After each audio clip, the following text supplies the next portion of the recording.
comentaba, el tema que vamos a ver hoy día es la supervisión y liquidación en obras públicas.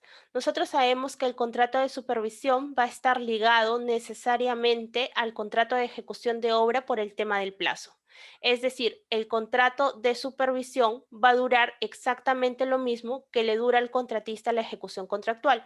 Por eso actualmente el sistema de contratación de los contratos de supervisión es un sistema de contratación mixto, en el cual durante la supervisión propiamente dicha de la ejecución de esta obra, él va a tener un sistema de tarifas, mientras que para la supervisión lo que va a tener es un sistema de suma alzada. Esto en el sentido de que la liquidación de obra es mucho mayor el plazo al que se estipulaba antes de 30 días solamente.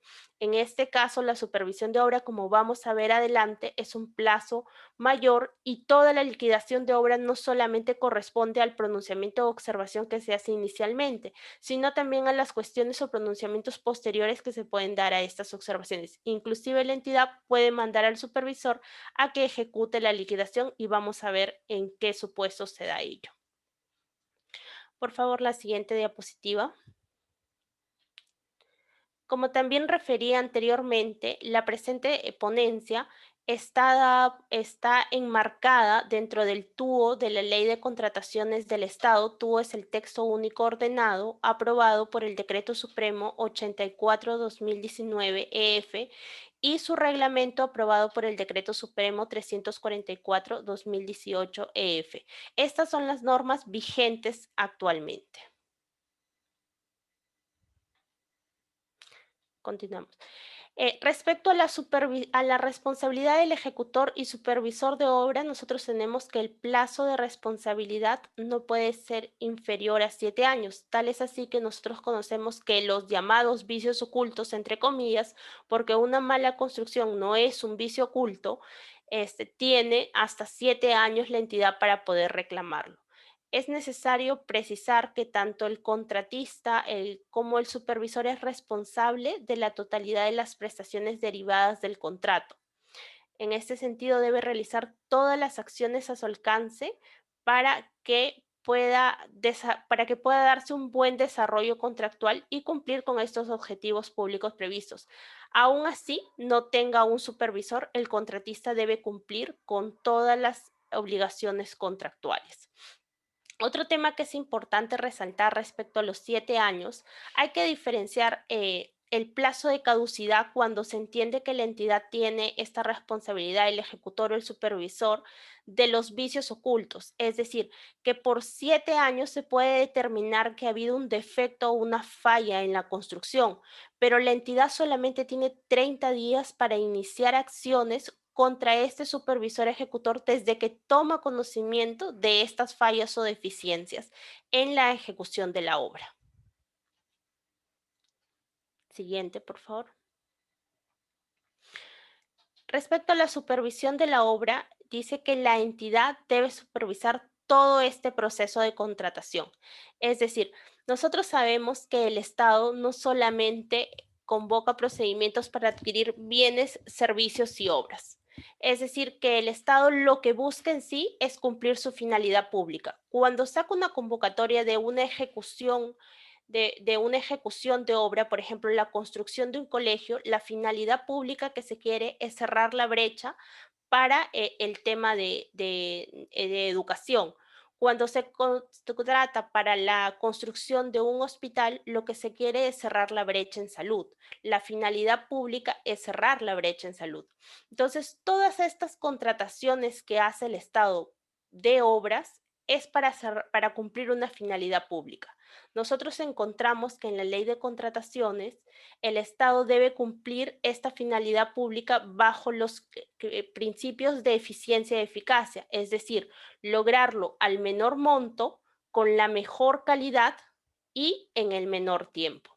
Esos 3 criterios desarrollados como objetivos de la contratación pública es lo que hace, pues, que la entidad se ve en la obligación de supervisar todo este proceso de contratación, ya sea que lo haga directamente a través de un inspector o lo hace por medio de terceros a través de un supervisor de obra, ¿no? el hecho de que la entidad no supervise, ¿sí? Eh, una obra a través del inspector o supervisor no exime al contratista de que cumpla con todas sus obligaciones contractuales, ni con sus deberes, ni sus responsabilidades. ¿En qué supuesto sucede que no se tenga ni un supervisor ni un inspector? Nosotros sabemos, ¿no es cierto?, de que el inspector es un profesional que trabaja en la entidad y es asignado por la misma entidad para que pueda supervisar esta obra. Pero sucede pues que se supera el monto y la entidad tiene que contratar necesariamente a un supervisor. Durante este proceso de convocatoria no se logra terminar en el plazo a tiempo para tener en la fecha un supervisor y la entidad no designa un inspector. Y ya el contratista, pues han transcurrido los 15 días desde que suscribió contrato y cumplió las condiciones, las otras condiciones, porque una de ellas es que le pongan de manifiesto al supervisor para que se pueda iniciar. Es decir, el contratista inicia la obra sin que haya un supervisor o un inspector. Si bien es cierto, la entidad tiene una responsabilidad por no haberle asignado un inspector en tanto pues del proceso de selección se logre contratar a un supervisor, el contratista no puede señalarse ni eximirse, ni cómo se llama, ni dejar de ejecutar sus obligaciones contractuales porque no tenga quien lo supervise. En este caso, él, a pesar de no tener quien lo supervise, debe cumplir fielmente lo que está en el expediente técnico. Como les señalaba antes, el contrato de supervisión siempre va a estar vinculado al contrato de ejecución por el tema del plazo. Ambos inician en la misma fecha y culminan en la misma fecha de ejecución contractual. El plazo de ejecución contractual para la supervisión de obra, como le dije, debe estar directamente vinculado al plazo de la ejecución de la obra, ¿no?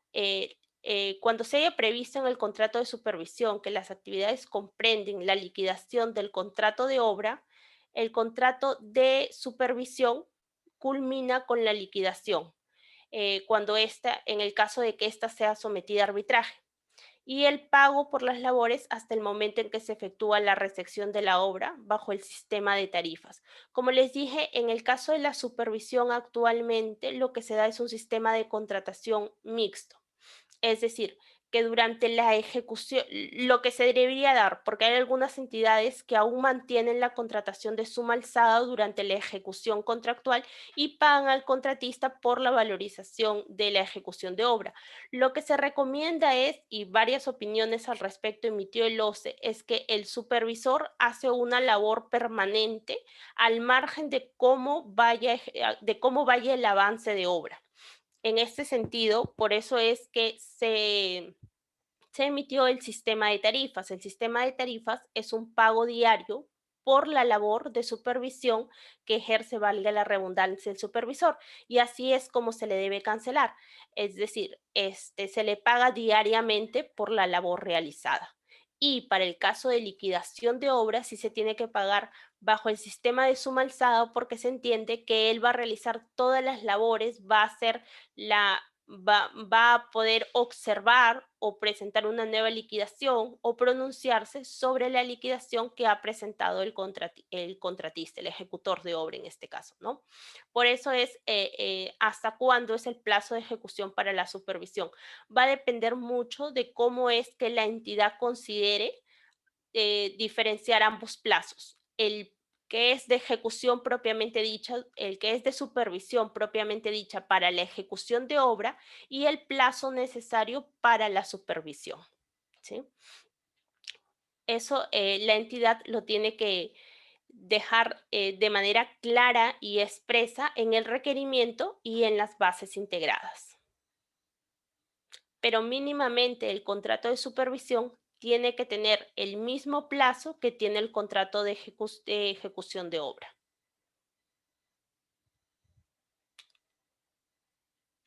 Por favor, siguiente.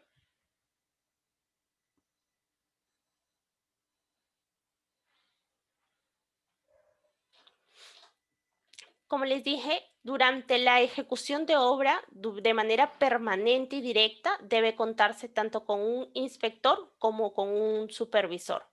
El inspector es un profesional, ¿no es cierto?, que es funcionario o servidor de la entidad, es decir, que tiene un vínculo contractual de materia laboral em, con la entidad, ¿sí? Y es expresamente designado por esta para que pueda hacer para que pueda hacer las labores de supervisión.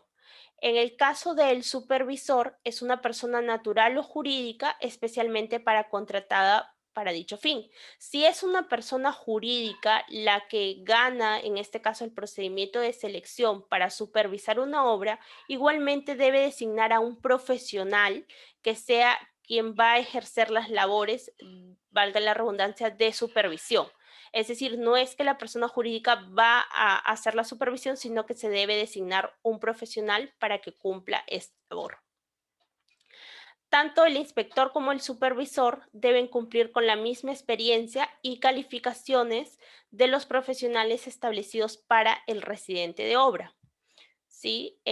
Cuando se convoque, si al residente de obra pues se le ha pedido 2 años de experiencia, al supervisor también, si se le ha pedido experiencia en la especialidad de la ejecución que se va a realizar, sean puentes, sean canales, sean construcciones de colegios, sean construcciones, bueno, de losas deportivas, tiene que tener la misma experiencia y calificaciones del residente de obra. Y como les dije, es obligatorio contar con un supervisor cuando el valor de la obra a ejecutar sea mayor al monto establecido en la ley del presupuesto para el respectivo año fiscal. Acá viene algo importante. El supervisor de obra, cuando es una persona natural, o el jefe de supervisión, en el caso de ser una persona jurídica quien haya ganado la convocatoria, no puede prestar servicios en más de una obra a la vez, salvo el caso de las obras convocadas por paquete. Esta prohibición es tanto para el supervisor de obra como para el residente de obra. Esto debido a que antes, y bueno, y hasta ahora, muchos profesionales ejercen en más de una entidad la labor de residente o de supervisor, de manera alternada o conjuntamente. Entonces, este hecho de realizar en más de una obra la labor, ya sea de supervisor o de residente, es causal de sanción en el Tribunal de Contrataciones del Estado. Tiene una sanción máxima de 3 a 36 meses de inhabilitación para contratar con el...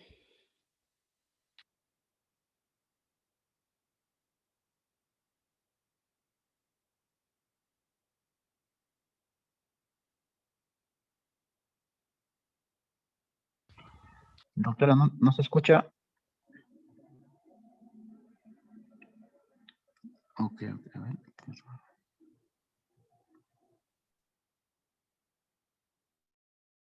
¿Escucha? Sí, ahora sí, ahora sí. ¿Sí? Como les decía, el supervisor, tanto el supervisor de obra como el residente de obra, no pueden prestar servicios en más de una obra a la vez. ¿Sí? Esto es causal de sanción por el Tribunal de Contrataciones, el Tribunal de Contrataciones, en el cual puede ir una sanción de 3 hasta 36 meses de inhabilitación para contratar con el Estado, en el caso de que se pueda determinar que un profesional está cumpliendo ambas labores a la vez en obras diferentes. ¿Sí?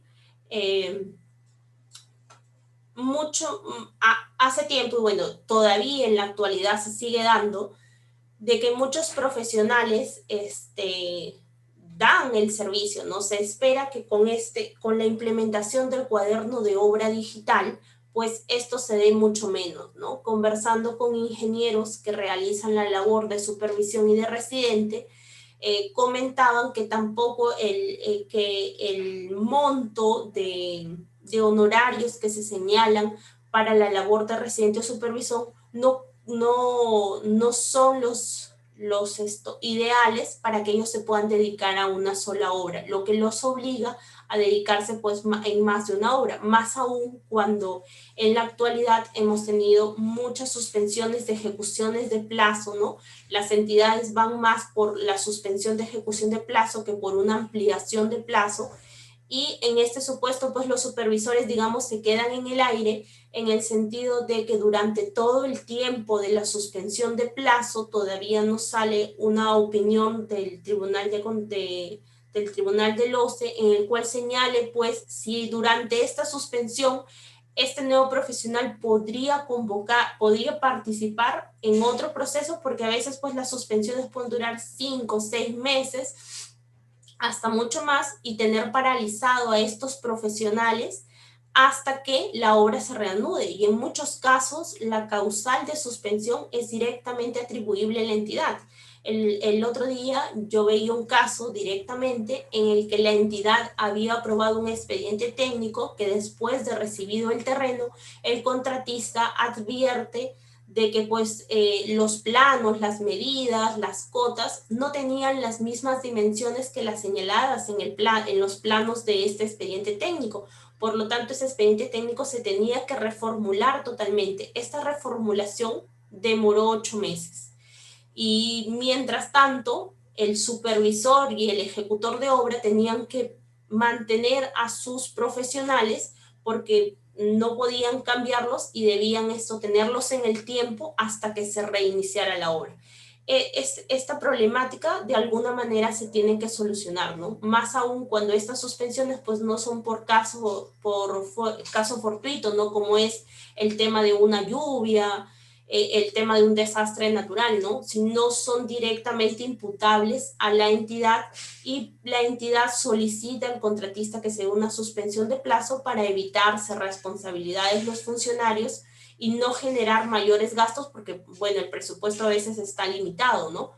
Pero sí genera una problemática en los profesionales que quedan durante ese tiempo, pues, sin brindar ninguna labor, sin tener tampoco un pago por esos meses, porque no se les puede cancelar, salvo los gastos generales y los costos directos de la suspensión, ¿no? Y que en el caso, por ejemplo, de los supervisores, ellos ni siquiera pueden conciliar con la entidad en cuánto va a ser este monto, ¿no? Previamente. Simplemente se acogen a lo que decide el ejecutor de obra. Por favor, continuamos.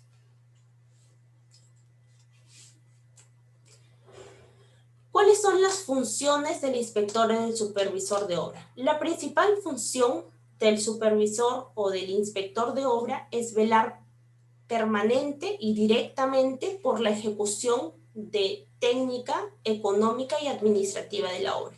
Al decir que es permanente, por eso es que se entiende la exigencia de que un solo profesional haga esta labor en una sola obra, porque pues si le hiciera en más de una obra, no cumpliría con este requisito de poder realizarlo permanentemente, aunque tenga un equipo técnico detrás, asistentes de supervisión o especialistas en la supervisión de acuerdo a lo que requiere la entidad, porque te obliga a que también sea de manera directa, es decir, que no lo hagas a través de otros profesionales, sino que tú, nombrado como jefe de supervisor o como supervisor o como inspector, realices directamente y permanentemente que vigiles la correcta realización de esta obra, ¿no? ¿Qué más tiene que revisar el supervisor e inspector? Que también se cumpla con el plazo. Es decir, que nosotros tenemos un cronograma, ¿no es cierto?, en el que un cronograma de avance en el cual el contratista, pues, para la firma de contrato lo ha presentado. Entonces, lo que tiene que siempre estar revisando el supervisor o el inspector es que este cronograma se cumpla, es decir, que el contrato se cumpla dentro del plazo, ¿no? Además, el supervisor o inspector debe velar por la administración de los riesgos durante todo el plazo de obra. Si nosotros pues vemos el cuaderno de obra, lo primero que hace cada día y en cada asiento es, ¿cómo se llama?, darles una charla introductoria, inductiva, sobre seguridad y salud en el trabajo al personal que va a realizar los trabajos. Asimismo, también el supervisor e inspector de obra debe estar atento a las anotaciones respecto a las consultas para poder absolverlos. Si se puede determinar que esta consulta pues, puede ser de una rápida solución, ya sea por medio de él o ya sea por medio de la entidad, y no que se generen pues, consultas que vayan hasta el proyectista y que se generen posteriormente ampliaciones de plazo, ¿no? El supervisor definitivamente no puede ser el ejecutor ni integrante del plantel técnico del ejecutor de obra, ya que no puede ser juez y parte a la vez. Es decir, quien ejecuta la obra tiene que tener su propio plantel técnico y el supervisor ser independiente de este plantel técnico del ejecutor de obra. El inspector o supervisor de obra también está facultado a ordenar el retiro de cualquier subcontratista, trabajador o cualquier equipo o material que no se encuentre de acuerdo a la calidad exigida en las especificaciones técnicas, ¿no? Así como también tomar cualquier medida de emergencia que se dé en la ejecución diaria de la obra, ¿no? Lo único que no tiene el supervisor de obra es la facultad para modificar el contrato, porque esta modificación solamente la puede hacer quien suscribió el contrato, es decir, quien tiene facultades, ya sea el titular de la entidad o quien le haya delegado la potestad para que pueda modificar el contrato. ¿Cómo se modifica el contrato? El supervisor no puede aprobar ampliaciones de plazo, no puede aprobar adicionales. Lo que puede aprobar son las acciones por emergencia que se hagan siempre y cuando sean para salvar la vida y la salud en la ejecución de una obra, luego poniendo el conocimiento a la entidad. No puede aprobar adicionales, no puede aprobar ampliaciones de plazo. Todo esto lo tendría que aprobar la entidad, ¿no? Por favor, continuamos. El cuaderno de obra. En este caso vamos a hablar del cuaderno de obra normal, lo que señala la normativa. Mejor dicho, lo general, porque ya a partir de agosto del año pasado ya tenemos lo que es el cuaderno digital, ¿no? El cuaderno de obra se inicia, se apertura, mejor dicho, en la fecha de entrega del terreno. La primera anotación que tiene que hacerse es la de entrega del terreno, ¿no? Eso es lo que debe constar como primera anotación de un cuaderno de obra. En ese sentido, el contratista abre el cuaderno de obra, el mismo que es legalizado por un notario y firmado en todas sus páginas por el inspector o supervisor, ¿no? Y por el residente para evitar su adulteración. Solamente el supervisor o inspector, ya que solamente puede haber uno en la obra, es decir, en una obra no puede haber supervisor e inspector de manera conjunta, solamente puede haber supervisor o inspector, ¿no? Entonces, estos dos profesionales, tanto ya quien ejerza, mejor dicho, la supervisión, como el residente, son los únicos que están autorizados para llenar el cuaderno de obra, para hacer las anotaciones en el cuaderno de obra.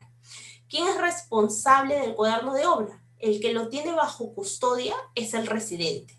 El residente no se puede negar a darle al supervisor para que realice las anotaciones, pero el residente es el responsable de la custodia del cuaderno de obras. Hay una penalidad si es que dentro de las otras penalidades, si es que el residente de obras se niega a darle al supervisor o en su caso al inspector para que pueda llenar, ¿no? Salvo en caso de ausencias excepcionales debidamente autorizadas por la entidad, el cuaderno de obra puede autorizarse en el cuaderno de obra la firma de otro profesional, ¿no? El cual ejercerá esta labor de manera exclusiva e indelegable, ¿no? ¿Cuál es la última anotación que se hace en el cuaderno de obra? Es la recepción. La última anotación que se hace es el acto de recepción. En el cuaderno de obra también se anotan las observaciones, si es que hubiesen observaciones a la recepción, si es que también el supervisor considera que no se ha culminado y lo informa a la entidad. Entonces, todo eso se escribe en el cuaderno de obra. La última anotación es la recepción formal. Concluida la ejecución, el cuaderno en original se entrega a la entidad y cada una de las 3 copias que tiene cada una de las anotaciones o asientos que se hacen en el cuaderno de obras, una copia va para el supervisor y otra copia para el contratista, pero el original del cuaderno de obras se entrega con la liquidación a la entidad. Continuamos, por favor. Ahora vamos a ver el cuaderno de obra digital. ¿Cuál es la problemática que se dio para que se buscara una alternativa de digitalizar el cuaderno de obra? La problemática que se encontraba era que tanto el supervisor como el residente se ponían de acuerdo y no llenaban el cuaderno de obra de manera diaria, ni tampoco de acuerdo a la ejecución, sino que lo llenaban de manera posterior a ya la terminar la ejecución, tratando pues de llenar los vacíos porque no habían realizado una labor de residente o de supervisor de manera directa o permanente, ya sea por motivos X, ¿no? Entonces, ¿qué es lo que ha buscado el OCE como una alternativa para evitar, primero, de que no se llene el cuaderno de obra a tiempo? Segundo, de que el cuaderno de obra no pueda ser adulterado y pues cuando ya estés en plazo de finalizar tu plazo de ejecución contractual, pues pidas una ampliación de plazo de manera que se encuentre en algún asiento retroactivamente, algún hecho, alguna causal que genere pues una ampliación de plazo, que se daba también bastante, o los adicionales que se llenaban a última hora para poder fundamentar la aprobación de la entidad. Entonces, al encontrar esta problemática, el OCE ha creado la herramienta de lo que es el cuaderno de obra digital. El cuaderno de obra digital está regulado por la Directiva 9 del 2020 de OCE, del Consejo Directivo, publicada el 1 de agosto del 2020, sobre los lineamientos del cuaderno de obra digital. Esta directiva está vigente desde el 14 de agosto del 2020, es decir, que todos los procesos de selección convocados a partir del 14 de agosto del 2020 obligatoriamente deben tener cuaderno de obra digital. Esa es la regla general. La excepción a la regla es pues que antes de convocar el procedimiento de selección, la entidad ponga de conocimiento al OCE que no tiene acceso a internet, que en la ciudad donde se va a ejecutar o en el lugar donde se va a ejecutar esta obra no hay acceso a internet, pero esta comunicación no puede ser una vez que tú hayas elegido al contratista, sino esta comunicación al OCE debe darse antes de convocar el procedimiento de selección. Es decir, el OCE va a tomar conocimiento de que en esa obra no va a haber cuaderno digital antes de que siquiera esta obra se convoque, ¿no? Esta directiva lo que señala son las disposiciones para implementar y el uso de la herramienta informática que permite optimizar el registro de información de la ejecución de obras de manera ágil y oportuna y de manera transparente, porque en la con el cuaderno digital sí o sí vas a tener que llenar el cuaderno de manera diaria, porque el OCE y a través de los perfiles que se permite el acceso van a poder verificar qué es lo que se ha informado diariamente. Es decir, ya no vas a poder llenarlo retroactivamente, ya no vas a poder ponerte al día, digámoslo así de una manera, sino que tienes que sí o sí llenarlo. Otra de las funcionalidades que tiene es que va a poder ver desde el lugar donde lo estás llenando, porque podría ser que el supervisor de obra esté en un lugar distinto a donde se ejecuta la obra. Ahora, lo que sí van a darse son los perfiles de acceso. ¿Quién va a tener perfil de acceso? El ejecutor, el ejecutor de obra, el residente en este caso, el supervisor, ¿sí? Y y funcionarios de la entidad que van a poder revisarlo. El OCE, de manera, ¿cómo se llama? De manera progresiva, va a tener información de cómo se van desarrollando las obras para que puedan publicarlo. ¿Solo se aplica a obras de mi vivienda? No. el cuaderno digital se aplica a todas las obras bajo la Ley de Contrataciones del Estado desde el 14 de agosto del 2020. Obras que hayan sido convocadas desde el 14 de agosto de 2020. En ese sentido, por ejemplo, si a mí me dieron la buena pro, mi obra ha sido convocada antes del 14 de agosto del 2020 y a mí me han dado la buena pro o suscribo el contrato de ejecución de obra con posterioridad, no significa de que pues sea obligatorio que yo use el cuaderno de obra digital. Como repito, solamente para las obras que han sido convocadas a partir del 14 de agosto del 2020. ¿Sí? Continuamos, por favor.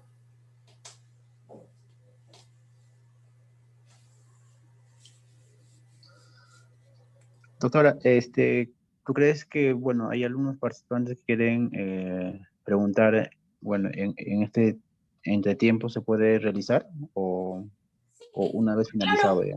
No, Sí, claro ¿no? que sí. Sería mejor si me hacen las preguntas en el momento, porque creo que para ustedes también sería mejor que puedan comprender o entender de qué es lo que se está tratando, ya sea para que se amplíe lo que se está comentando o para salir de una duda, ¿no? En el Ya, caso de... entonces voy a habilitar el audio, a ver si alguien puede levantar la manito o bueno, voy a habilitar para todos el audio.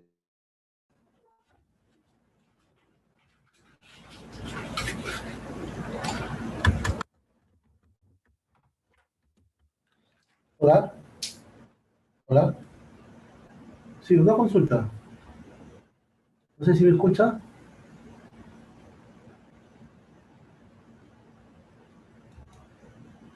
Sí se Hola. escucha, sí se escucha. Ya, mire, muy buenas noches. Mi nombre es Francisco Sánchez. Mire, quería consultar en el caso, por ejemplo, los programas de Trabajo Perú, la cuales hay convenio con las municipalidades. En estos casos también es obligatorio el cuaderno de obra digital, dado que se está utilizando el cuaderno de obra pues, normal, ¿no? Esa es la pregunta. Gracias. A ver, doctora, su audio está apagado, doctora.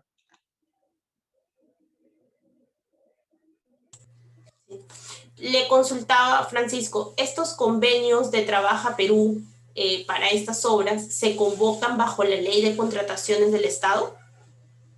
Si estas obras se convocan bajo la Ley de Contrataciones del Estado, es obligatorio el cuaderno de obra digital. Para Sí, las doctor. obras que han sido convocadas a partir del 14 de agosto del 2020. Sí, doctora, todo en la base legal incluye todo lo que se, de acuerdo a la 3095, sí está incluido en la base legal y todos los requisitos también, de acuerdo al Reglamento Nacional de Edificaciones y otras cosas más, los reglamentos. Por lo tanto, sí está dentro. Gracias, doctora. Lo que sucede es que hay que ver esto con claridad. Si bien es cierto, a veces los fondos públicos son del Estado, no todos no todos tienen, por ejemplo, la misma forma de contratación, ¿no? Tenemos, por ejemplo, la que es la contratación pública, la recontratación por reconstrucción con cambios, obras por impuestos. Entonces, en este caso de los convenios, como les repito, si es que la obra es convocada bajo la Ley de Contrataciones del Estado, el cuaderno de obra digital es obligatorio. Las obras de Trabaja Perú son por administración directa, entonces no son convocadas, por eso les consta, no son convocadas bajo la Ley de Contrataciones del Estado. Puede aplicarse supletoriamente para la ejecución las normas de contrataciones del Estado, ¿sí? Por ejemplo, para el tema de valorizaciones, para el tema de mayores metrados, tú supletoriamente puedes jalar algunos artículos de la Ley de Contrataciones del Estado, ¿cómo se llama? Pero no, ¿cómo se llama? Está siendo convocada bajo la Ley de Contrataciones del Estado. Para que sea convocada, pues tengo que ponerla en el portal SEACE, tiene que ser una licitación pública, una adjudicación simplificada, ese tipo de procedimiento. Eso es lo que se entiende que sea convocada bajo la Ley de Contrataciones del Estado. Si es que es por administración directa, pues no es obligatorio el cuaderno digital. Como bien señala justo, el cuaderno de obra digital es solo para obras por contrato, ¿sí? Las llamadas obras por contrata son las obras que se convocan bajo la Ley de Contrataciones del Estado. Gracias. ¿Qué es lo que se debe registrar en el cuaderno de obra digital? Como regla general, lo mismo que registrabas en el cuaderno de obra física, lo debes registrar en el cuaderno de obra digital. En este caso se registran los hechos relevantes que ocurran durante la ejecución de la obra, las órdenes, las consultas, las respuestas a las consultas. Igualmente, el cuaderno de obra digital sigue la misma regla del cuaderno de obra físico, en el sentido que se abre con la entrega del terreno y se cierra con el acta de recepción de la obra o la constatación física de la obra. ¿Por qué señalo la constatación física de la obra? En el caso de que se resuelva la obra, en que se resuelva el contrato de ejecución de obra, no se hace pues una recepción de obra, sino lo que se hace es una constatación física de cuál es el inventario de la obra, hasta dónde llegó, cuál fue el avance de obra, cuáles son los materiales, si es que estuviese dejando materiales, en qué estado queda la obra. Entonces a eso se le llama el acta de constatación física y con eso se cierra el cuaderno de obra. Las entidades y los contratistas tienen la responsabilidad de contar y mantener el equipamiento de las condiciones que aseguren una conectividad oportuna y adecuada, sin perjuicio de lo señalado en el numeral 9.1. ¿Qué dice ese numeral 9.1? Como les dije, cuando una entidad en el lugar donde se va a ejecutar la obra sepa que no hay internet, tiene que comunicarlo previo a realizar la convocatoria al OCE de que no va a haber un cuaderno de obra digital. El registro de información de obra digital debe ser efectuado únicamente por los perfiles de usuarios autorizados. Igual que en el cuaderno de obra físico, ¿quién podía hacer las anotaciones? El residente, el inspector o el supervisor, ¿sí? Nadie más puede hacer las anotaciones. Digamos que el cuaderno de obra digital es lo mismo que el cuaderno de obra físico que ustedes tenían permanentemente durante la ejecución de la obra, pero ahora va a ser más dinámico, pues porque tiene sus herramientas, va a tener tiene el aplicativo, tú puedes ingresar, poner la información y la información va a estar en línea para que pueda ser observada por la entidad y para que también pueda ser monitoreada por el OCE, porque en su momento, de manera progresiva, el OCE va a poder publicar esta información de cómo va ejecutándose la obra y pues finalmente en algún momento, y esperemos, pues se pueda dar lo que es la real transparencia de una ejecución de obra, un real control de una ejecución de obra, ¿no? En la que toda la población pueda saber que una obra, cuánto tiempo es el que dura, en qué avance está, cuánto está valorizando el contratista, cómo va ejecutándose, si es que esta obra va a terminar a tiempo, qué problemas se encuentran en la obra, si es que pues hay defectos en el expediente técnico que están generando una ampliación de plazo, por qué se da un adicional. Todos estos hechos van a poder ser, van a en algún momento, actualmente no, pero en algún momento ser conocidos por toda la población. Lo que se quiere es transparentar la ejecución de obra con esto del cuaderno de obra digital, porque tú la anotación que haces hoy día ya no la puedes modificar el día de mañana, tampoco. Si es que, por ejemplo, haces la anotación los fines de semana de todo lo que sucede en la semana, la única anotación que va a salir es el día en que tú entras al sistema y haces tu anotación. No es que lo vayas a hacer poniéndote al día, para que sea en palabras sencillas y prácticas, ¿no? Es decir, tú realmente tienes que hacer tus anotaciones en el día y en la oportunidad que corresponde. Eso es lo que se está buscando con el cuaderno de obra digital. En algún momento, para los que estamos por fuera de la contratación, por fuera de la ejecución de obras, pero dentro de lo que es la contratación pública, en mi caso que me desempeño como árbitro, para nosotros fue interesante el tema de obra digital porque iba a tener información pues, que iba a permitir a los árbitros realmente entender qué había sucedido en las obras, porque a veces uno lee el cuaderno físico y pues la letra parece peor que la del doctor, no se entiende absolutamente nada de lo que ha pasado en la ejecución de la obra, ¿no? Con este cuaderno de obra digital vamos a tener un acceso real, También se pensaba que iba a ser un control para poder ver si es que un profesional estaba ejecutando más de una obra a la vez. Por lo que he podido advertir, todavía no ha llegado a ese nivel de control, de poder interlazar pues esta información y poder verificar pues de que un solo profesional esté brindando el servicio a una sola obra, ¿no? Ya sea como residente o como supervisor. Aún no llegamos a esos factores. A esos resultados. También es interesante ver si es que tenemos la capacidad y la cantidad de profesionales para que se puedan ejecutar todas las obras a la vez con las especialidades que requieren para cada ejecución de obra, si es que tenemos esa cantidad de profesionales, pues, ¿no? Va a ser interesante cuando realmente los profesionales solamente ejecuten una obra a la vez, ya sea que la supervisen o ya sea que sean como residentes. Continuamos, por favor. Eso es lo más interesante respecto a al cuaderno de obra digital. Respecto a las anotaciones, como les dije, van a seguir la misma regla que en el cuaderno físico, ¿no? Lo que señala el reglamento, ¿no? Lo que se anotan son los hechos de nuevo relevantes durante la ejecución de esta obra, de la ejecución. Se firma al pie de cada anotación, ya no va a ser necesario firmar porque estás entrando con tu perfil y esto va a validar pues la información que le está poniendo, en este caso el supervisor o el residente, ¿no? Las solicitudes que requieran como consecuencia de las ocurrencias anotadas en el cuaderno de obra se presentan directamente a la entidad o al supervisor o al inspector, por el contratista o su representante por medio escrito, ¿no? ¿Quiénes son los profesionales autorizados? Como dije, el supervisor o inspector y el residente, ¿no? ¿Qué es lo que se debe verificar? Es la administración de riesgos, se deben anotar todos los resultados, la periodicidad semanal para lo que es el desarrollo de administración de riesgos y los efectos y los hitos afectados o no cumplidos de ser el caso.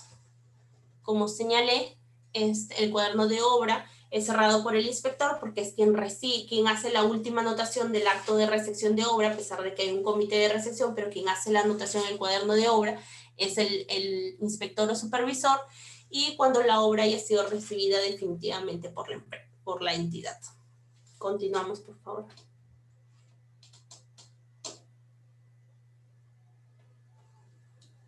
Respecto a la recepción de la obra, que es el antecedente previo a poder liquidar una obra, ¿no?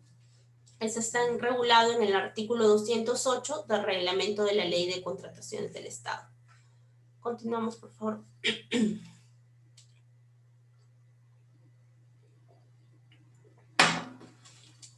¿Cuál es el procedimiento de esta recepción de obra? ¿Quién anota que la obra está culminada? La anotación de que la obra está culminada es hecha por el residente. ¿Cuál es la oportunidad en la que el residente debería anotar? Ya sea al término del plazo de ejecución contractual o antes. Si es después, va a tener una penalidad por mora. Entonces, la oportunidad que te señala el reglamento en este caso es al término del plazo de ejecución contractual, ¿no? ¿Y qué es lo que anota el residente? Pues que la obra ha culminado al 100% y solicita la recepción. Eso es lo que hace el residente. Ahora, ¿qué es lo que debe hacer el supervisor o inspector de la obra? El supervisor lo que hace es corroborar si realmente se ha culminado con la obra, y él tiene 5 días para informar a la entidad. Puede suceder que el residente solamente haya hecho la anotación para cumplir con el término del plazo, pero que en la realidad no se haya culminado la obra. Entonces el supervisor debe informar dentro de los 5 días, ¿no es cierto?, a la entidad de que pues corrobora el cumplimiento de la obra. ¿Y qué es lo que anota adicionalmente? ¿Cuál es el contenido de la información? Anota en el cuaderno y emite el certificado de conformidad técnica, ¿no? Eso es lo que le remite a la entidad y esto en el cuaderno se anota. La entidad, ¿qué debe hacer? La entidad designa al comité de recepción de acuerdo al reglamento de la ley de contrataciones. Debe ser un arquitecto ingeniero de la entidad que tenga conocimiento sobre el objeto de la obra que se está ejecutando, ¿no? Y puede invitar al acto de recepción a los veedores, ya sea a miembros del colegio de ingenieros de la sede del lugar donde se está ejecutando la obra, ¿no es cierto?, al órgano de control institucional, y desde que la entidad designa al comité, se tiene 20 días para el acto de recepción. Bajo responsabilidad del titular de la entidad. ¿Y por qué bajo responsabilidad del titular de la entidad? Porque si es que transcurren 20 días desde que el supervisor, desde que el residente pues puso de conocimiento al inspector, 5 días informa a la entidad, la entidad pues designa su comité, ¿no es cierto? Y pasan los 20 días, el ejecutor de obra tiene derecho a cobrar gastos generales como si fuese una ampliación de plazo, ¿sí? Entonces, por eso es que es bajo la responsabilidad del titular que en 20 días de designado el comité, pues se dé el acto de recepción, ¿no?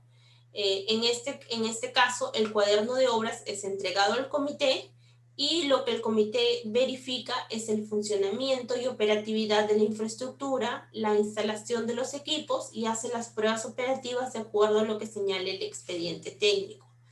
El comité tiene dos opciones. Bueno, en realidad en los hechos podría tener hasta 3, pero el comité tendría la opción de recibir la obra o de hacer un acta de observaciones. Si es que también el comité verifica pues que no se ha cumplido con culminar la obra a pesar de lo informado por el supervisor y de lo anotado por el residente, también pone de conocimiento al titular de la entidad de este hecho y se tiene que culminar con esta ejecución de obra, ¿no? Si es que hay una controversia en el sentido de que el residente pues hace la anotación y dice que ya culminó, el supervisor pues puede o no estar de acuerdo con esta culminación, pero la entidad no está de acuerdo con que realmente la obra se ha culminado, el ejecutor de obra tiene 30 días para iniciar el arbitraje para que se vea el acto de recepción. Si es que no se da una discrepancia entre el acto de recepción, que se ha culminado la obra, pero hay observaciones, ¿sí? Las observaciones que se hacen no es que falte la ejecución de una partida, sino es de que una partida pues tenga algún defecto que necesite ser mejorado. Hay muchas actas de observaciones que lo que hacen es te falta ejecutar la partida tal, eso no es una culminación de obra, ¿sí? ¿Qué es lo importante de las actas de observaciones? Que cuando el comité de recepción asista a este acto, pues haga todas las observaciones porque solamente tiene una oportunidad para hacerlo. Es decir, si en el acto de recepción, primera vez, se van a verificar todas las observaciones, todo el acta de observaciones, y ponen 10 observaciones, en la siguiente vez que vayan a revisar específicamente esas observaciones, no puede hacer un nuevo pliego de observaciones, no puede hacer unas nuevas observaciones a las que ha realizado en este acto. Por eso es que es muy importante que el comité sea bastante preciso, bastante detallista al revisar, porque solamente tiene una oportunidad para hacer observaciones. Siguiente, por favor. Si es que existe un acto o pliego de observaciones, el contratista subsana, ¿no es cierto?, la oportunidad para subsanar es subsana las observaciones, son un máximo de 45 días, sea el plazo que sea la obra, o un décimo del plazo vigente de obra, en el sentido de que, por ejemplo, si la obra fuera de un plazo menor a 450 días, pues lo que se va a dar es un décimo de la obra. Si la obra, por ejemplo, duró 60 días, será 6 días, ¿no es cierto? Eso es lo que tiene que ser. Siempre va a ser el plazo que fuera menor. En este caso, no es que los 45 días son topes. Si la obra, por ejemplo, tuvo una duración de 600 días, el tope va a ser siempre 45 días, ¿no? Desde la firma del acta. Y cuando hacen un acta de observaciones, cuando el contratista realiza trabajos para superar estas observaciones, no se realizan pagos adicionales, así él tenga que ejecutar acciones adicionales para poder superar estas observaciones. Como tampoco la entidad puede penalizar al contratista durante el tiempo que tiene para levantar estas observaciones. Nuevamente, cuando termina el contratista de subsanar, el residente anota en el cuaderno de obras, el supervisor corrobora este cumplimiento, tiene 3 días para informar a la entidad si es que se ha cumplido. De cumplirse, se vuelve a dar el acto de recepción. En 7 días tiene que ser el plazo para que se dé este acto de recepción. Y se verifica las subsanaciones, la subsanación de las observaciones del pliego de observaciones. Como les vuelvo a repetir, no pueden haber nuevas observaciones. Si se ha subsanado todas estas observaciones, lo que se emite es el acta de recepción para que empiece a correr el plazo para la liquidación. Si es que no se ha subsanado, pues se emite un informe sustentatorio de las observaciones que tiene el comité. Este informe en 5 días se remite a la entidad para un pronunciamiento y la entidad en 5 días le comunica al contratista sobre este pronunciamiento que tiene sobre las observaciones que no ha levantado. El contratista, como les dije, tiene 30 días hábiles para iniciar un medio de resolución de disputas, ya sea la Junta de Resolución de Disputas, la conciliación o el arbitraje. Se puede reseccionar una obra culminada parcialmente por motivos de fuerza mayor. A ver, vamos por partes. La fuerza mayor en este caso es la acción del hombre, ¿sí? No sé si es que a eso te refieres, que por la acción del hombre se tenga que reseccionar una obra. Me pareciera que lo que tú quieres señalar es por un caso fortuito, cuando es un hecho de la naturaleza, que no interviene el hombre, es decir, que no es atribuible a ninguna de las partes, ¿sí? Se puede reseccionar parcialmente. No, ahí lo que tiene que darse es o una suspensión, depende del motivo del caso fortuito, o una resolución de contrato. Cuando se resuelve un contrato por caso fortuito o fuerza mayor, que son las dos causas, no puede ser no imputable a ninguna de las partes. Por ejemplo, no sé, estoy desarrollando una obra en una zona indígena que está protegida y pues no me permiten seguir ejecutando esta obra, ya no puedo, es una carretera y por ahí ya no puedo transitar, no puedo pasar, pues no sé, han habido problemas, han habido muertes. Lo que tiene que hacer el contratista en este caso es resolver el contrato, ¿sí? Cuando tú resuelves el contrato, pues desde la fecha que pones de conocimiento de esta resolución de contrato por estos hechos, ya sea fuerza mayor o caso fortuito, pues tus obligaciones han quedado, digamos, relevadas. Y ahí lo que se tiene que hacer, como dije previamente, es el acta de constatación. No es que se reseccione parcialmente la obra, sino que se hace el acta de constatación. Esta resolución de contrato notificada por el contratista vía notarial a la entidad tiene 30 días hábiles para llevarla al arbitraje si es que no está conforme con la resolución que ha hecho el contratista. Si es que estuviese conforme, pues no la lleva a ninguna controversia y trata de subsanar la ejecución de la obra. Pero lo correcto no es que se haga una resección parcial, porque igual con el acta de constatación, digamos, es una resección parcial. En efecto, en la realidad es una resección parcial, pero la ley de contrataciones no admite resecciones parciales, a menos que los documentos de la contratación, es decir, las bases integradas, así lo señalen, ¿no? En tanto no, lo que tú tienes que hacer para salirte de ese contrato es una resolución de contrato notificada vía notarial. Eso es lo que se tendría que hacer. Por favor, la siguiente diapositiva.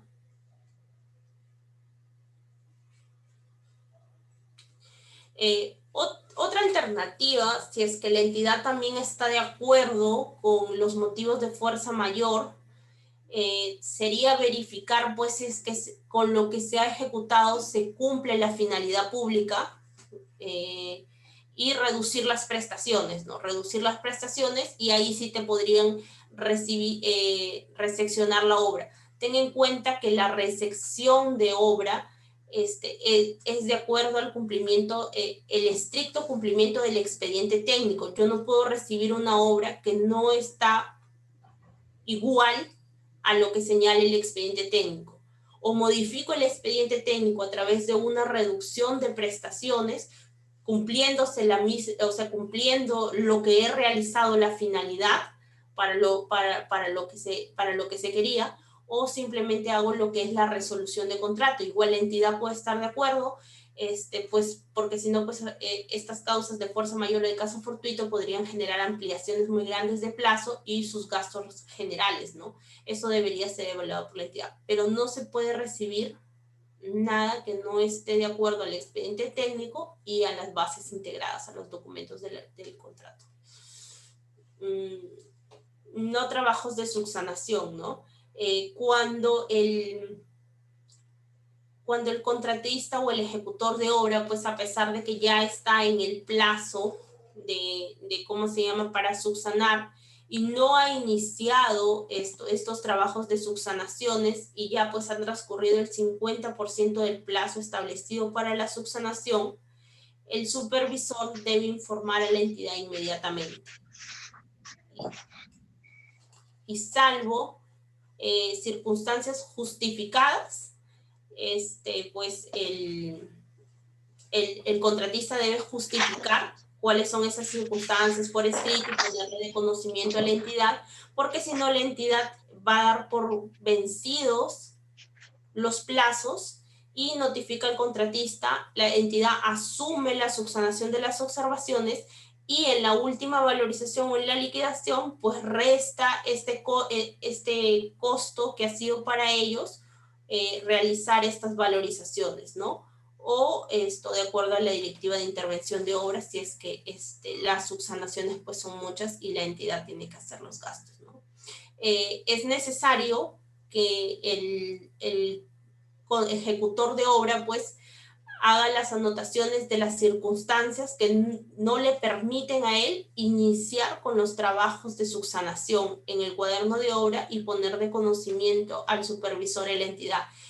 Como un hecho preventivo para que el supervisor no informe a la entidad pues que no se ha realizado ningún trabajo y como se llama y la entidad pues no comunique que se ha dado por vencido estos plazos de manera inmediata. Continuamos, por favor.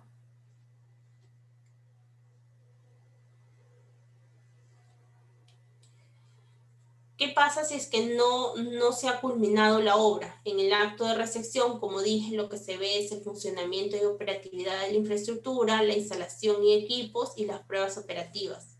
Si es que esta obra pues no está culminada, el supervisor tiene la obligación de anotar la culminación en el cuaderno de obra y se aplican las penalidades al contratista, la penalidad por mora, y al supervisor penalidades del 1 al... Eso es de acuerdo a lo que señalen los documentos, ¿no? Cuando no se culmine en el plazo, ¿no? Y la entidad tiene la facultad de resolver el contrato de acuerdo al procedimiento y causales, ya sea por subsanar fuera del plazo otorgado o por culminar fuera del plazo. Esto cuando no se culmina la obra, ¿no? En ambos casos es penalidad por mora, ya sea porque subsane fuera del plazo otorgado o ya sea porque culmine fuera del plazo.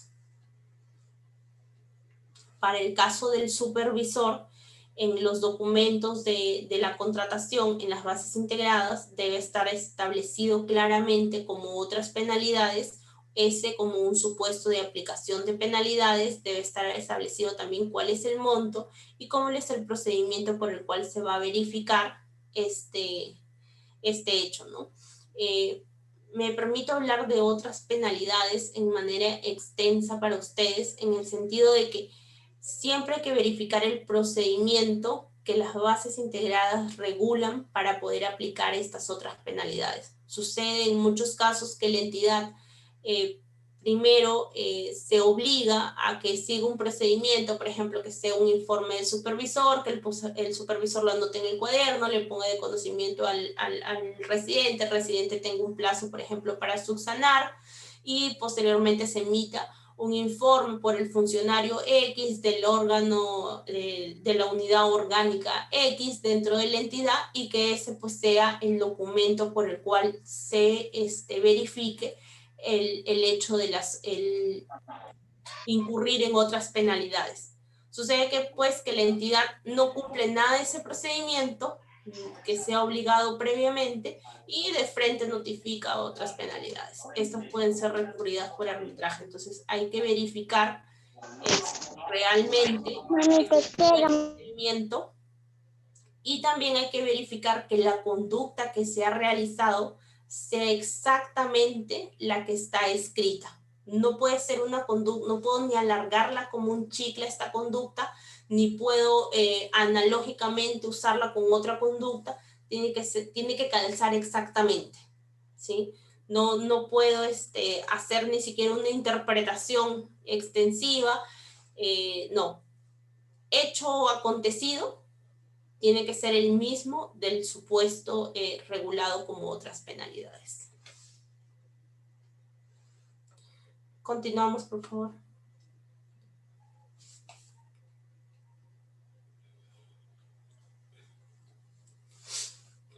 Lo que me estabas preguntando, si se puede reseccionar una obra culminada parcialmente, solamente cuando las bases integradas lo hayan previsto, el contrato o las partes lo convengan, ¿no? Lo que te decía, las resoluciones de contrato. Cuando se retrasa la resección por causas ajenas al contratista, la demora se adiciona al plazo de ejecución y se reconocen los gastos generales acreditados. Tengas en cuenta que las ampliaciones de plazo no son de oficio, siempre son a solicitud de parte y tienen su plazo y oportunidad para presentarse. Cuando yo he tenido una causal de ampliación de plazo y no he cumplido con presentarla dentro del plazo y la oportunidad correspondiente, lo único que me queda acreditar ante la entidad es un retraso justificado, ¿sí? Un retraso justificado no imputable al contratista, porque acuérdense que las penalidades se aplican cuando hay un retraso injustificado. En este caso, lo que yo tendría que acreditar y presentar ante la entidad, si es que por ahí se me pasó el plazo para presentar una solicitud de ampliación de plazo, es justificar un retraso justificado. Esa es la única manera de evitar una penalidad, a pesar de que no se haya solicitado la ampliación de plazo en la oportunidad debida, o a pesar de que la entidad no te haya aprobado una ampliación de plazo, tú igual puedes justificarlo como un retraso justificado. Al respecto, el OCE en este año sacó una opinión bastante clara en este tema, porque el OCE pues siempre saca opiniones de manera genérica, pero en este caso se pronunció ya de manera indubitable de qué significa un retraso justificado y que es aplicable a pesar de que tú no hayas presentado una ampliación de plazo o a pesar de que la entidad te haya denegado una ampliación de plazo. Siempre que se acredite el supuesto, ¿cómo se llama?, de retraso justificado y que no sea imputable al contratista, ¿no? Cuando se constate vicios o defectos distintos a las observaciones formuladas, el comité suscribe el acta de recepción e informa a la entidad para que solicite por escrito al contratista siempre que se constituyan en vicios ocultos. Lo que les decía, no pueden haber más observaciones después de formulada el acta o pliego de observaciones. Continuamos, por favor. Ahora sí, respecto a lo que es la liquidación de contrato de obra, regulado en el artículo 209 del reglamento.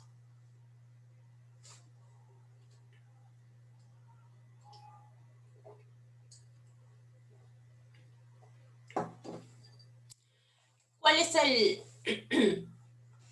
es el procedimiento de una liquidación de obra? Una vez que se ha recepcionado la obra, y ya tenemos el acta de recepción de obra, el contratista, previo, una consulta, ¿qué parte de la ley habla de plazo injustificado? No, retraso injustificado. La penalidad por mora, si no me equivoco, el artículo 133 y 30. Sí, porque penalidad es el 132, penalidad por mora me parece que es el 133. Cuando ustedes leen el 133, si no me estoy equivocando, pero es el artículo de penalidad por mora, señala de que solamente te pueden aplicar penalidad por mora cuando hay un retraso injustificado. Esa es la ley que, ese hecho de decir retraso injustificado, es decir, ante todo retraso justificado que yo pueda acreditar ante la entidad no puede aplicarme la penalidad por mora. Antes las entidades lo que hacían era, bueno, no presentaste tu ampliación de plazo en la oportunidad que debías, qué pena, ya no te corresponde la ampliación de plazo, ¿no es cierto? Y además de que no te voy a dar la ampliación de plazo con los gastos generales, lo que voy a hacer es penalizarte por mora. Ahora, el OCE pues ha hecho una interpretación bastante clara, bastante, digamos, generosa del retraso justificado, y pues ha señalado de que a pesar de que la entidad te deniegue, o sea, que tú no lo presentes en el plazo, la 162, gracias, que tú no lo presentes en el plazo, la ampliación de plazo, ¿no? Que te la denieguen, por ejemplo, por improcedente porque no la presentaste en la declaración de plazo, o que te la denieguen porque los hechos que tú has sustentado no sean los correctos, pero aún así haya un hecho justificante de este retraso, pues tú lo acredites ante la entidad y la entidad no te pueda penalizar. Si es que la entidad te penaliza, pues tienes el medio de resolución de conflictos, que es la conciliación o el arbitraje, ¿no? Pero ya está bastante claro en ese sentido, de que solamente te pueden penalizar por mora en retraso injustificado, ¿no? Eso es lo que estaba señalando. Entonces, una vez que tienes el acta de recepción de obra, ¿no es cierto?, se presenta la liquidación. ¿Cuánto tiempo tiene el contratista para presentar esta liquidación? El contratista tiene 60 días o un décimo del plazo vigente de ejecución del contrato. En este caso, el que resulte mayor. Si nosotros vemos un décimo, pongamos de que la obra dure 720 días. Se entiende que el décimo del plazo es 72, por lo tanto mi plazo tiene 72 días. Si es que la obra la he ejecutado en 90 días, ¿sí? El plazo de ejecución era 90 días. ¿Cuál es mi oportunidad? 60 días. 60 días es lo mínimo para que tú puedas, o sea, es el plazo general para que tú puedas presentar, así tu plazo sea menor al décimo, ¿no? En este caso, la ley prevé que el plazo que resulte mayor, ¿no? A diferencia de la recepción que decía el plazo que resulte menor, ¿no? Desde el día siguiente de la recepción de obra o desde la última controversia que ya ha sido resuelta o consentida. En el caso de que tú, pues, ya vamos a ver cuáles son los componentes de la liquidación de obra, hayas llevado a controversia, por ejemplo, una ampliación de plazo antes de la liquidación de plazo, antes de la liquidación de obra. Entonces, hasta que se resuelve esa controversia, tu plazo empieza a contar, ¿no? Luego de presentada la liquidación,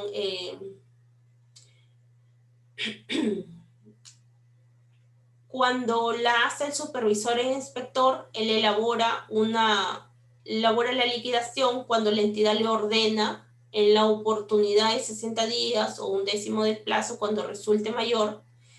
Esto contado desde que transcurre el plazo para que el contratista presente su liquidación. Es decir, el contratista no la presenta dentro del plazo de los 60 días o 1/10 del plazo de ejecución contractual, y la entidad le dice al supervisor o inspector que elabore la liquidación dentro del mismo plazo para que sea notificada al contratista.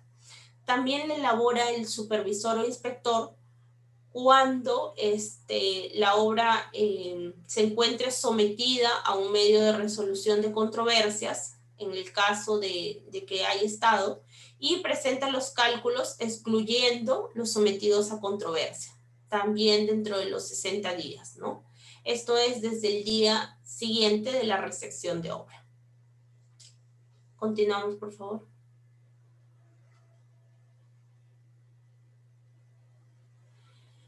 Cuando presenta el contratista su liquidación, habíamos dicho que el contratista la presenta en el plazo de 60 días o 1/10 contado desde el acta de recepción. La entidad tiene el mismo plazo de 60 días, ¿no?, para observar la liquidación. ¿Qué pasa si la entidad pues pasa los 60 días y no dice nada? Si no observa la liquidación o elabora otra, se entiende que la liquidación presentada por el contratista ha quedado consentida, ¿sí? Si la entidad observa esta liquidación, el contratista tiene 15 días para pronunciarse sobre las observaciones que ha realizado la entidad de la liquidación presentada por el contratista. Igualmente, si el contratista no se pronuncia sobre las observaciones, se entiende que ha quedado consentida la liquidación con las observaciones realizadas por la entidad. ¿Sí? ¿Qué pasa si la entidad decide no observar, sino que considera que todos los cálculos o que la mayoría de cálculos están mal y decide elaborar otra liquidación? No existe en el reglamento cuál es el criterio para observar y cuál es el criterio para elaborar otra liquidación. Sin embargo, se entiende que yo observo cuando pues es un cálculo rápido o en un documento rápido puedo decir hay un cálculo mal, ¿no? Pero cuando elaboro otra, cuando realmente todos los cálculos que he realizado de todas los componentes de una liquidación de obra, pues no son acordes, y entonces tengo que generar una nueva liquidación. En este caso, cuando la entidad decide notificarte una nueva liquidación dentro del plazo de 60 días, la contratista debe observar. Si no observa, queda consentida la liquidación elaborada por la entidad.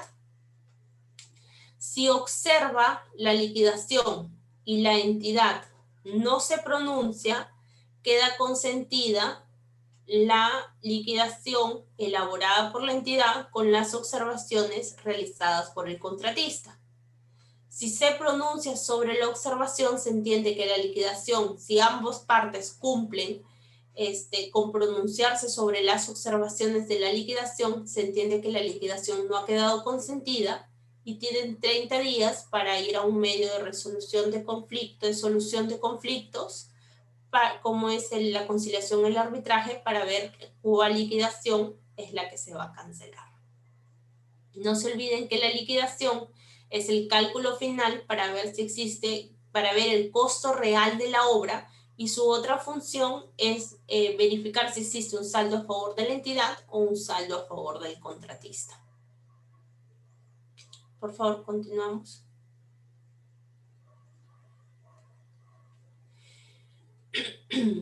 Cuando elabora la entidad la liquidación, recuerden que la entidad elabora la liquidación ante la omisión que tiene el contratista de elaborar su liquidación. Entonces la entidad la elabora y el contratista solamente tiene 15 días para observarla. El contratista no puede ya elaborar una nueva liquidación, solamente puede observar. Si el contratista no observa, queda consentida la liquidación elaborada por la entidad.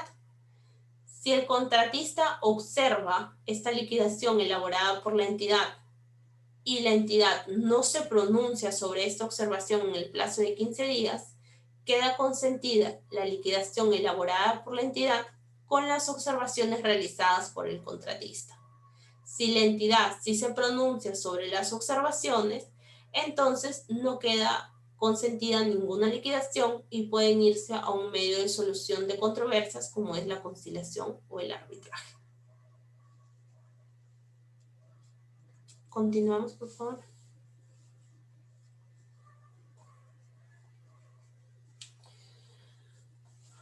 Ok, ¿cuáles son las particularidades? Como les decía, la parte que no acoge las observaciones, es decir, que se pronuncia, es la que solicita el sometimiento a la conciliación y el arbitraje dentro de los 30 días hábiles sin perjuicio de la parte no controvertida.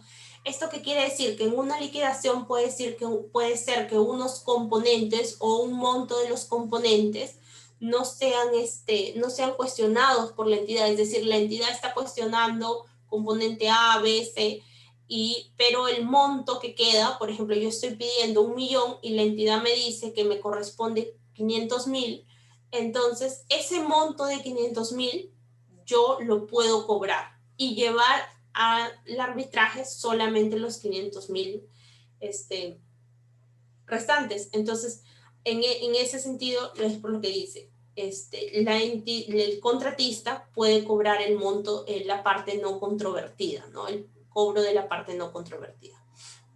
Las discrepancias sobre el consentimiento y pago de la liquidación se someten a conciliación o arbitraje.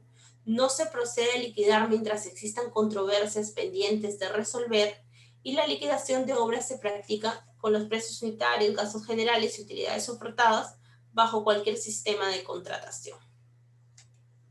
Siguiente, por favor.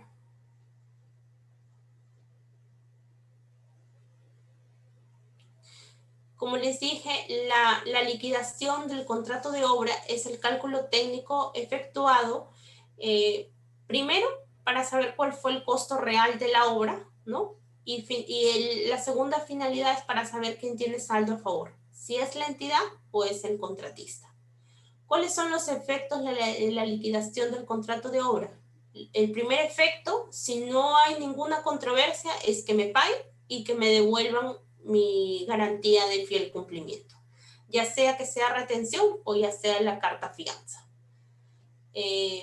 ¿Cuál es el otro efecto? Que culmine el contrato y se cierra el expediente y lo único que queda pendiente de este contrato es si hay algún vicio oculto en la ejecución de la obra. Nada más, no queda nada más pendiente como parte de la liquidación de la obra. Aquí había algo que les iba a comentar. Ok. ¿Qué sucede? Pasan muchos casos en los que la entidad ha retenido la garantía de fiel cumplimiento y culminado, ya me pagó la liquidación, pero nunca me devuelve la retención, tanto para el supervisor como para el ejecutor de obra. Un consejo. Cuando no les devuelvan la garantía de fiel cumplimiento por retención o simplemente el documento, les recomiendo que además del requerimiento que ustedes le hagan a la entidad con apercibimiento de denuncia por abuso de autoridad y ¿cuál era el otro?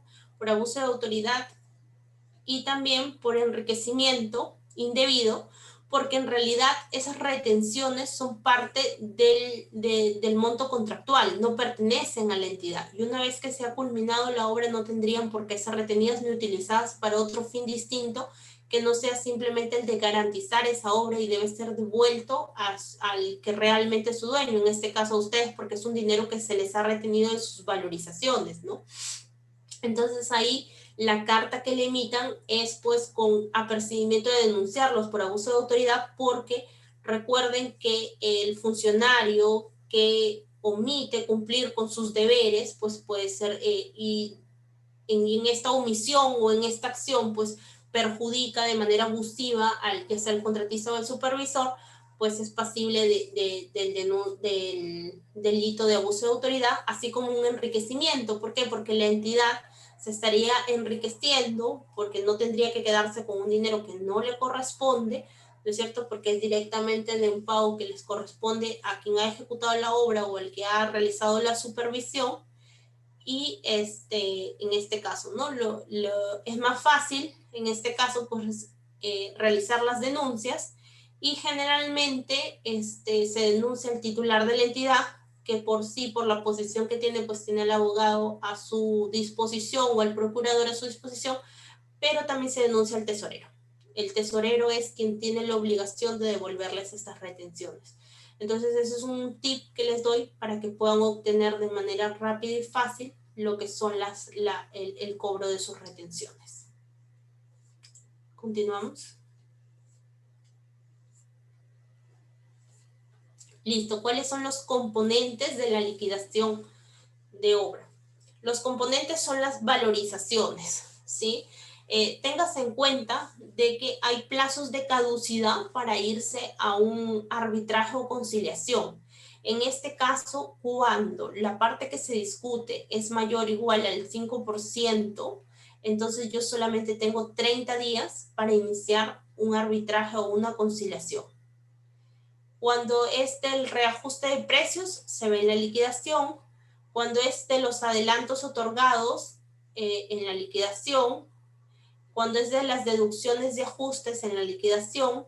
Cuando son mayores gastos generales por ampliaciones de plazo aprobadas, también el contratista solamente tiene 30 días hábiles si es que la entidad pues no apruebe el monto de estos gastos generales. Los intereses legales en la liquidación, la penalidad en la liquidación y la garantía de fiel cumplimiento en la liquidación. ¿Por qué les digo esto? Porque como ustedes recordarán, no se puede liquidar una obra si es que hay materias pendientes en controversia. Entonces, para que ustedes, si es que pues no es específicamente valorizaciones y gastos generales por ampliaciones de plazo, no inicien un arbitraje antes, que puede generar una demora posterior, porque ustedes van a tener que iniciar un arbitraje, se va, por ejemplo, por penalidades, se va a emitir un laudo dentro del tiempo, y después desde ahí van a tener que volver a liquidar. Y si la entidad no quiere pagarles, van a tener que iniciar otro arbitraje para que les pueda pagar. Entonces, solamente aquello que genere la pérdida del derecho de acción a través de la caducidad, ingrésenlo dentro de los 30 días. Que son los mayores gastos generales por ampliaciones de plazo aprobados y las valorizaciones. Eso también quiere decir que si es que no te han aprobado una ampliación de plazo, también tienes que iniciarlo dentro de los 30 días, ¿no? Continuamos. Bueno, esto es todo lo que tenía que compartir con ustedes respecto a lo que es la supervisión y liquidación de obras públicas. No sé si es que tenemos alguna otra pregunta.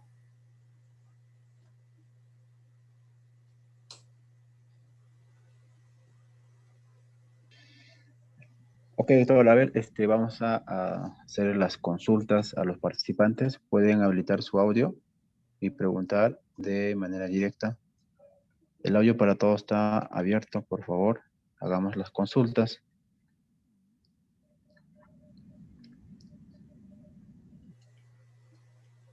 O en tal caso pueden formular sus preguntas en el chat y voy copiando a una hoja Word para poder, para que la doctora lo pueda estar visualizando.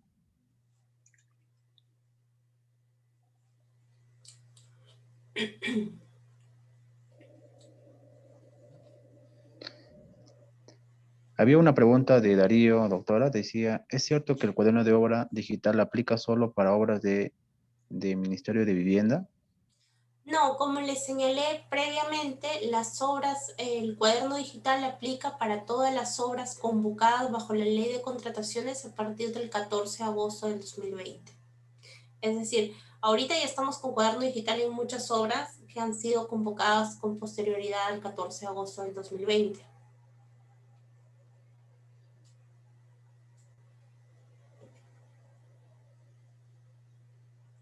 Cuando no se pregunta, no sé si es que me han entendido todo o no me han entendido nada. No, ahí vamos con las preguntas. Ahorita viene con las preguntas, doctora. A ver, voy a compartir el Facebook A ver, ahí estamos. Voy a compartir. Está cargando. Un ratito, a ver. Ahí estamos.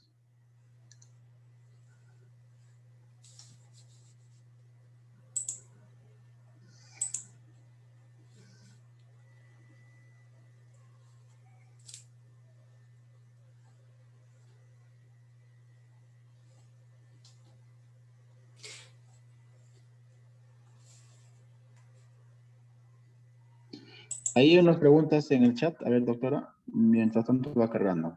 Sí. A ver, ¿qué pasaría si el cuaderno de obra se llena en otra ciudad y se desactiva la ubicación? Vas a desactivar la ubicación de tu máquina, pero el sistema del OCE, donde es la plataforma que tú vas a llenar, se entiende que ellos van a poder leer desde donde te estás conectando, ¿no? Eso es lo que se entendería, ¿no? Esas ya son funcionalidades de Internet que la verdad desconozco, ¿no? Pero lo que se quiere en sí, o sea, sé que muchas veces se puede dar la vuelta a lo que se está buscando, pero la finalidad en sí del cuaderno de obra digital es que se llene de manera diaria, que se llene por las personas y por los perfiles a quienes se les está autorizando y que definitivamente se llene desde el lugar donde se está ejecutando la obra. Eso es esa es la finalidad del cuaderno de obra digital. No sé si es que hay herramientas tecnológicas que permitan deshabilitar tu ubicación y esto a su vez permita confundir al sistema del SEACE. No te lo podría confirmar. Doctora, buenas noches. Soy Francisco Sánchez. ¿Me escucha? Sí, sí. Ya, doctora, la pregunta era la siguiente que yo había hecho. Lo que pasa es que, doctora, vamos a decirlo, ¿no? En la ciudad misma, hay zonas realmente que no llega bien el internet. Se va. Ya, porque dice realmente que tiene que estar yendo, la norma te dice que tiene que estar ubicado de la zona donde trabajas. Pero hay zonas, así sea la ciudad, no llega el internet. Y entonces cuando uno lo va a llenar, sale, por decir sale, pues, mientras que cojas a la ciudad te vas, porque la captación es poca, ya sale con otras coordenadas, que no es la misma de la obra donde se está realizando. Y Claro. entonces ahí, sí, entonces, por ejemplo, ahí, entonces estaríamos cayendo en infracción, porque se supone que teníamos que llenar el cuaderno de obra del in situ, del lugar donde estamos. En realidad sí, esa es la finalidad, pero el Perú, la realidad geográfica del Perú determina pues de que en muchas zonas no haya buena conexión a internet. Se entiende que la entidad debe poner de conocimiento en esto el OCE. Ustedes también en las anotaciones, y se los recomiendo, pues en las anotaciones que realicen, señalen eso, que no hay conectividad en el lugar de la obra y por eso están procediendo en hacerlo, pues, pero no lo vas a hacer, por ejemplo, la obra está en Puno y no vas a llenar el cuaderno en Trujillo. Entonces tiene que haber una distancia, digamos, razonable entre donde estoy llenando el cuaderno y donde se está ejecutando la obra, ¿no? Eso es lo que se está buscando, ¿no? No que sea pues en otro departamento, buscando tampoco que sea en otra ciudad, ¿no? Adicional a esto, como les señalaba, la directiva señala pues de que si es que en el lugar donde se está ejecutando la obra no hay acceso a internet, pues la entidad ponga de conocimiento esta LOCE antes de convocar el procedimiento, de que no hay acceso a internet y que no se va a utilizar el cuaderno digital. O sea, sí hay una excepción al uso del cuaderno digital y es que la propia entidad comunique que no hay acceso a internet, ¿no? Y realmente acá en el Perú hay muchos lugares donde no hay acceso al internet, ¿no? Y que no van a permitir pues el uso de un cuaderno digital. Doctora, para continuar, disculpe usted. Mire, lo que pasa es que yo acabo de terminar una supervisión de una obra. Entonces, de aquí más o menos de la ciudad, a unos 5 kilómetros está la obra. ¿Ya? Y entonces, en ese momento, pues, cuando se dio la licitación, no se tomó en cuenta esto, que te tenía que avisar al OCE. Pero sin embargo, la supervisión conjuntamente con la residencia se tomó en cuenta y se puso el cuaderno de obra, dado que las circunstancias no permitían, de tal que se tenía que llenar el cuaderno de obra, pero pues unos 10 minutos donde cogía el internet. Eso es lo que hicimos, resolvimos el problema. Porque sí, Claro. sí, de llegar a internet no llegaba porque no había señal por ahí. Y estando en la ciudad, ¿eh? Claro, no sucede en muchas zonas, ¿ah? Hay, por ejemplo, bueno, yo vivo en la ciudad de Trujillo y ¿cómo se llama? Hay condominios, por ejemplo, que se han construido y que no les llega la señal. O sea, condominios en un lugar súper residencial y todo lo demás dentro de la ciudad que se supondría tendrían que tener los mejores garantías de conexión, pero no hay internet. Entonces, puede suceder estos hechos. Lo que sí, para evitarse cualquier suspicacia por parte, porque entendamos que la Contraloría cuando viene y revisa, pues, busca el menor detalle para poder cuestionar la ejecución de la obra, pues hay que señalarlo en el cuaderno, ¿no? Hay que señalar todos estos hechos por más particulares que uno considere que son o por más pequeños o que no van a tener ninguna incidencia, ¿no? Porque podría decir, bueno, son 5 kilómetros, ¿no? Póngalos en el cuaderno de obra, porque una vez culminada la obra y transcurra el plazo, o viene la Contraloría y verifica, pues ya va a tener de conocimiento que ustedes señalaron eso en el cuaderno de obra con anticipación y no porque ellos fueron a hacer la inspección. Entonces, sí es necesario curarse en salud y poner esos pequeños detalles que a veces uno pues dice, bueno, no es necesario, ¿no? No es necesario ponerlo, pero sí, es mejor para evitarse cualquier tema de responsabilidad posterior, ya sea por la Contraloría, por la misma entidad, por otra gestión que ingrese después. Siempre es bueno colocar estos hechos.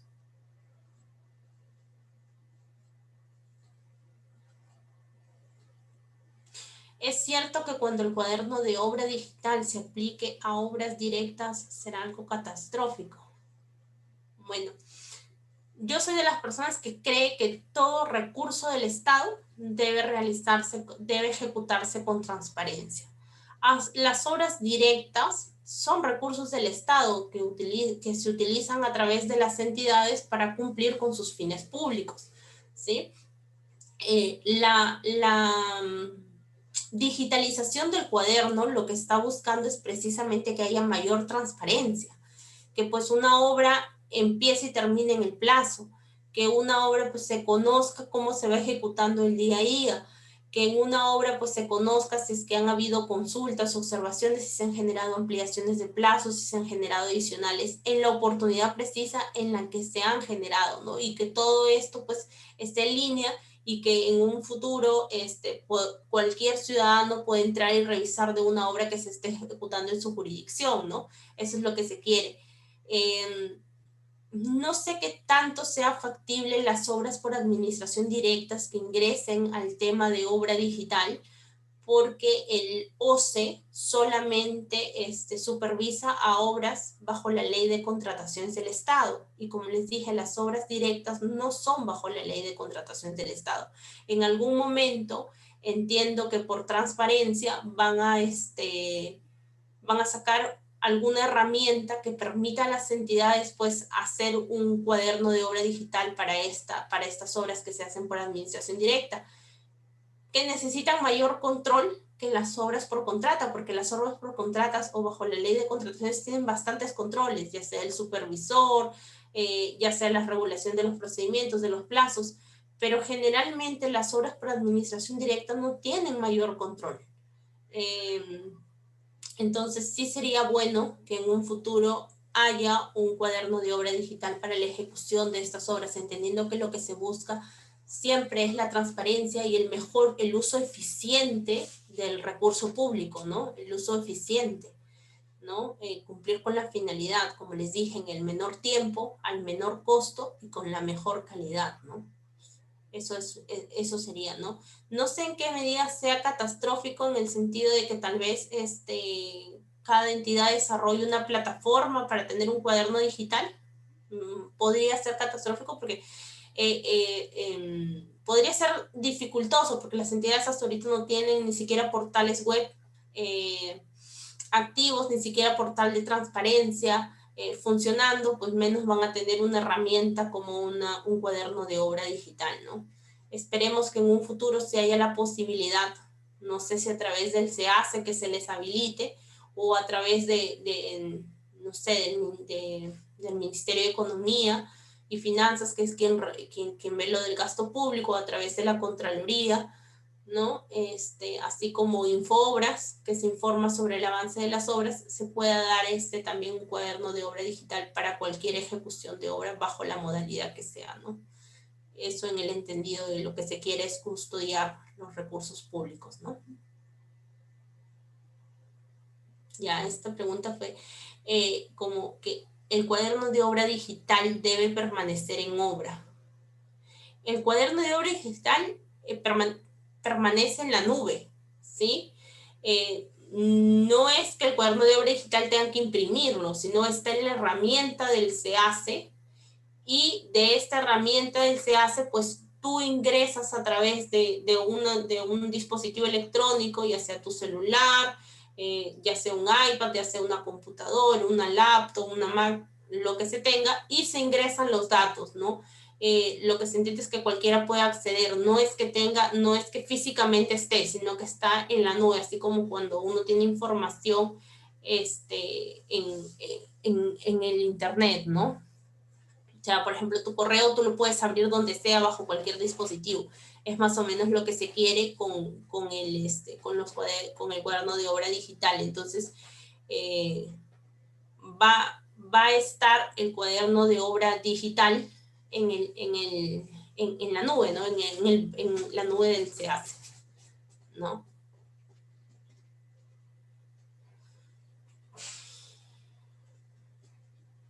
Ya. Esta pregunta es bastante interesante y tiene que ver mucho con el principio de tipicidad. Consulta. Cuando se detecta que el residente de obra se encuentra prestando en dos obras diferentes, en este caso, ¿de quién es la responsabilidad? ¿Del contratista ejecutor o del profesional residente? Al respecto, ¿la entidad puede comunicar al tribunal del OCE? Sí, acá hay dos cosas que hay que ver, porque acá hay dos tipos de responsabilidad. Sí, como les decía, todo lo que tenga que ver con sanciones tiene que ver con el principio de tipicidad, es decir, yo no puedo estirar ni como un chicle el supuesto, ¿sí? Porque la falta de realizar la labor de supervisor o de ¿cómo se llama?, de residente, el realizarla a la par en dos lugares, porque la prohibición la regla es que la haga solamente en una, ¿no es cierto? Solamente alcanza al profesional que comete esa falta, es decir, que está en los dos lugares. Pero ¿qué sucede con el ejecutor de obra? Con el ejecutor de obra va a suceder lo siguiente. Si eres el ejecutor de obra que tiene la obra más antigua, no sé si me estoy explicando bien con eso, ¿sí? Porque, digamos, es muy difícil que las dos obras comiencen el mismo día o hayan sido convocadas y tú hayas presentado tu oferta el mismo día y ambas firmes contrato el mismo día y con ambas inicies en la misma ejecución. Es muy difícil. En ese caso, pues ahí no habría problema para el ejecutor de obra, pero siempre se dan con fechas distintas. Es decir, ya estoy en una obra y me meto a otra, ¿sí? ¿Cuál es el problema para el ejecutor de obra, para el contratista de esta segunda obra? Él ha firmado una declaración jurada, ¿no es cierto?, que dice que dispone de todo, que todo está disponible, ha presentado ha presentado a un profesional que, ¿cómo se llama?, que está disponible, que va a cumplir con la obligación de ser el residente. Entonces está haciendo una declaración inexacta, ¿sí? Entonces ahí tienes por un solo hecho, dos faltas que se pueden verificar de diferentes formas.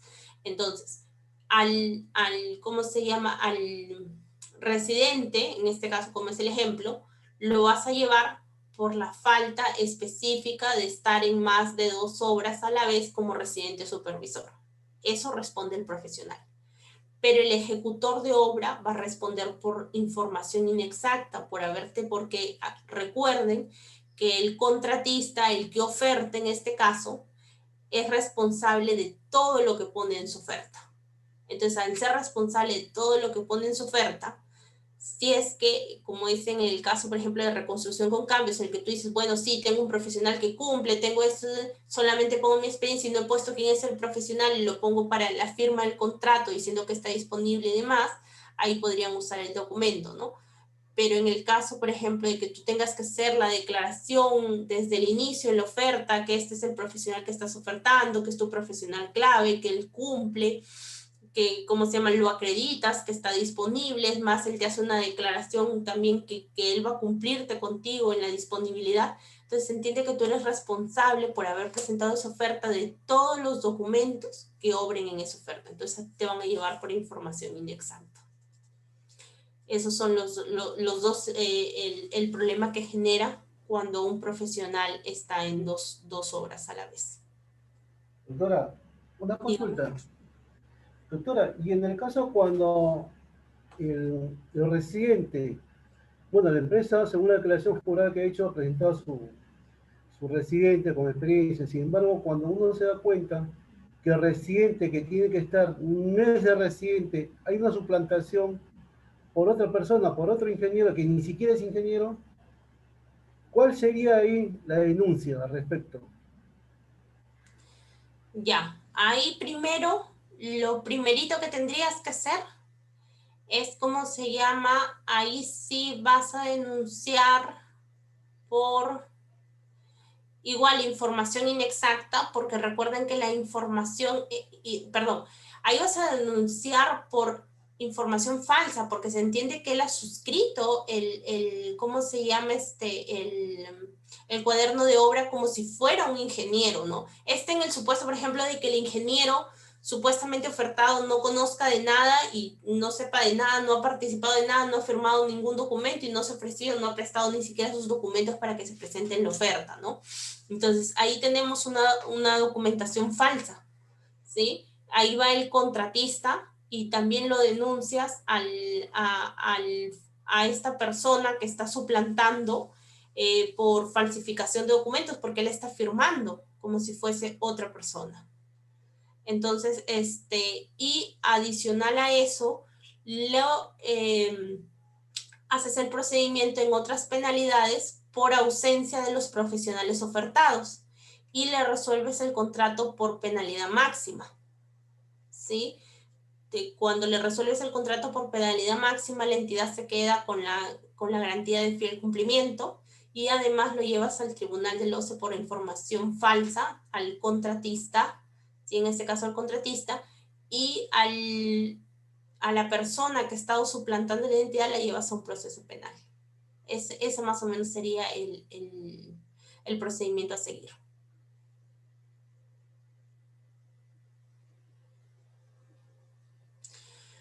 Buenas noches. ¿Qué pasa una vez liquidado? Después de un año, la obra tiene problemas técnicos. Como había señalado, la responsabilidad del ejecutor de obra es por 7 años. Generalmente, estos problemas técnicos se incluyen dentro de lo que son vicios ocultos. Entonces, la entidad lo que tiene que hacer es requerirle al ejecutor de obra que subsane estos problemas técnicos para no iniciar una controversia por vicios ocultos, ¿sí? Eso es lo que se tendría que hacer. Se tiene que hacer todo un informe. Si es que estamos hablando de problemas técnicos y se va a llevar un tema de vicios ocultos, yo recomiendo que tengan una pericia de parte de un ingeniero, ¿no? O que se haya hecho por parte de la entidad un informe bastante técnico al nivel de una pericia en el cual se puedan determinar estos problemas técnicos, ¿no? Tengas en cuenta de que en realidad la naturaleza de un vicio oculto es precisamente que esté oculto, que tú no lo hayas podido determinar, pero si es un problema técnico, tendrías que ver también si es que el supervisor hubiera podido evitar este problema de realizar una real labor de supervisión. Entonces, ahí podrías llevarlo a ambos por vicios ocultos en un proceso de arbitraje.